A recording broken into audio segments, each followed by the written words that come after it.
One of the most special things we have in the game is the dynamic water system. It might sound maybe a bit odd, but this is something that nobody has attempted to make in a city builder. Because what we have done is actually that we have simulated the water. It actually has a mass and a direction.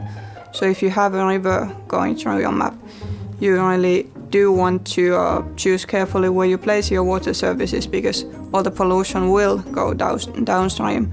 Failing to utilize the dams properly, you will basically end up flooding your city.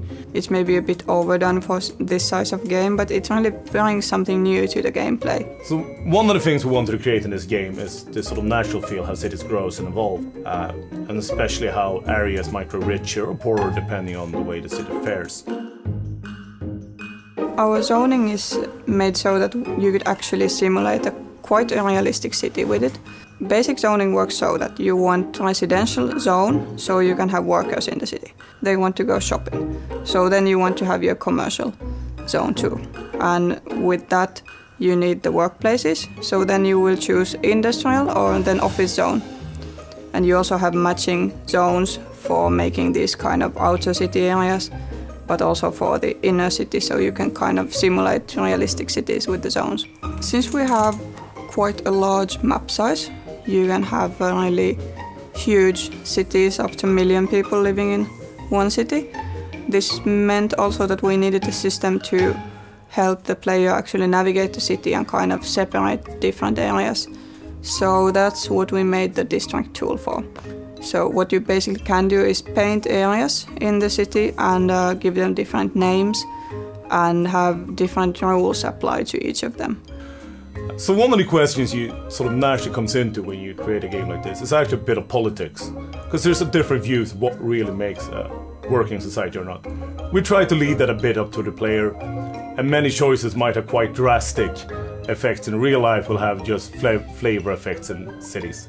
But a few things need to work. You need electricity, you need water, you need working infrastructure, and you need somewhere to live at the end of the day.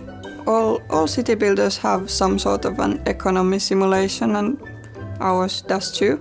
The basic cycle is so that people get wages and the factories make stuff and shops sell stuff, and all of them pay some kind of a tax. So if you really want to make money, you want to produce everything in the city and have all the people, of course, working, so they will pay lots of tax.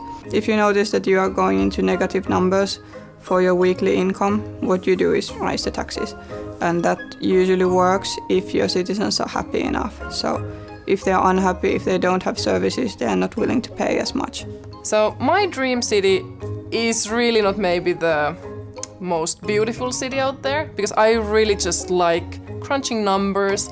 You really have to have the proper services there. And as a mayor, just like, you know, my profession as a CEO kind of forces me to try and make the most money in the game as possible. Can I say that? Yeah.